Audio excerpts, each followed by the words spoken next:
직장에서 이런 일이 생기면 참 애매합니다.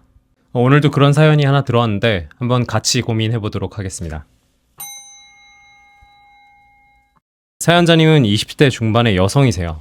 직장 생활을 하고 계시고 회사 다른 부서에 30대 초중반 남자 동료가 있는데 MBTI도 말씀해 주셨네요. ENTJ, ESTJ라고요. 처음에는 친한 동료 사이로 점심도 아주 가끔 같이 먹고 농담도 주고받는 사이였다고 합니다. 그러다가 언제부턴가 과거 연애사 등 개인적인 이야기도 같이 나누셨대요. 그 이후부터 상대방의 행동이 조금 달라졌는데 퇴근 후에 회식이 있다고 하니까 남자분이 회식 빠지면 안 돼요? 라고 하고 여자분이 뭐 맛집 얘기를 하다가 여기 가본 적 있냐? 라고 물어보니까 바로 같이 갈까요? 라고 말하고 또 어쩌다가 같이 점심을 먹은 날에는 주말에 다음 약속을 막 잡으려는 것 같아가지고 사연자님께서 좀 부담스러워서 이렇게 좀 자연스럽게 넘기셨다고 합니다. 이후로도 남자분이 뭐 커피를 마시자고 하거나 퇴근 후에 저녁 식사 어떠냐고 물어봐서 뭐 오늘은 안 돼요 이렇게 답변을 하셨대요. 그랬더니 그 다음 주부터는 아예 연락이 없어졌다고 합니다. 그래서 사연자님께서는 삐진 건지 뭐 화난 건지 괜히 어색해지기 싫어서 걱정이라고 하시네요. 그래서 고민거리 주신 질문은 세 가지였습니다. 세 가지로 정리해서 보내주시는 거 좋네요. 첫 번째, 사연자님께서는 이성적인 호감은 없는데 이럴 경우 상대방을 어떻게 대해야 하는지. 두 번째, 일반화할 수는 없겠지만 호감 있는 여자 앞에서 가끔 비속어를 쓰거나 말을 툭툭 내뱉는 사람도 있는지. 마지막 세 번째, 20대 중반이신 사연자님께 30대 초중반, 심지어 거의 40살인 남자들이 이렇게 접근해온 경험이 많이 있다고 하세요. 그래서 대체 결혼 정년기에 접어든 남자분들이 본인의 어떤 점을 매력적으로 보는 건지입니다. 이제부터 이 주제에 대해서 같이 찬찬히 고민을 해볼 건데 아마 이 영상을 보고 계시는 많은 분들께서도 공감하실 주제인 것 같아서 혹시 뭐 여러분이라면 어떻게 생각하실지 댓글로 편하게 이야기 같이 나눠주세요. 제가 약 4년 정도 몸을 담았던 세계 최고의 경영 컨설팅 회사 맥킨지에서 제가 배운 것 중 하나는 이겁니다. 어떤 문제를 해결할 때 내가 풀어야 할 핵심 질문이 무엇인지를 정의하는 데 90%의 시간을 쓰고 나머지 10%만 문제를 푸는 데 써라. 사연자님의 사연과 보내주신 질문을 천천히 곱씹어보니 우리가 답해야 할 핵심 문제는 결국 확신이라는 생각이 듭니다.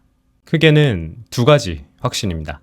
첫 번째, 직장이란 환경 내에서 애매하게 호감을 보이는 상대방이 있을 때 나는 어떻게 행동해야 되나? 내가 지금 맞게 행동하고 있는 건가? 에 대한 확신. 두 번째, 이 사람 혹은 이 사람들이 대체 무슨 의도와 생각을 가지고 나한테 이렇게 접근하고 행동하고 있는 건가에 대한 확신. 그래서 저는 첫 번째 확신부터 이야기를 해보고 싶습니다.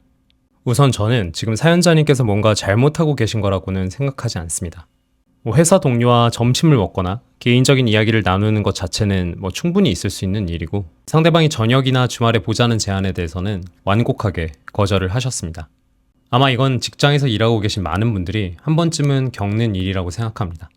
하지만 지금 사연자님께서는 내가 지금 맞게 행동한 건지 내가 앞으로 어떻게 행동해야 되는 건지에 대해서 확신이 없으신 겁니다. 그리고 그 확신을 가지기 위해서는 두 가지가 필요하다고 생각합니다. 바로 지향점 그리고 기준입니다. 지금 저희가 고민하고 있는 공간은 직장이죠. 그럼 한번 생각해 보세요. 사연자님께서는 이 직장에서 어떤 사람이 되고 싶으세요? 어떤 태도로 업무를 하고 주변 사람들과 어떤 관계를 맺으면서 살아가고 싶으신가요? 이렇게 지향점이 생기게 되면 그 목표를 기준으로 현재 상황에 대한 판단을 할 수 있게 됩니다. 우린 이걸 가치 판단 기준이라고 이야기합니다.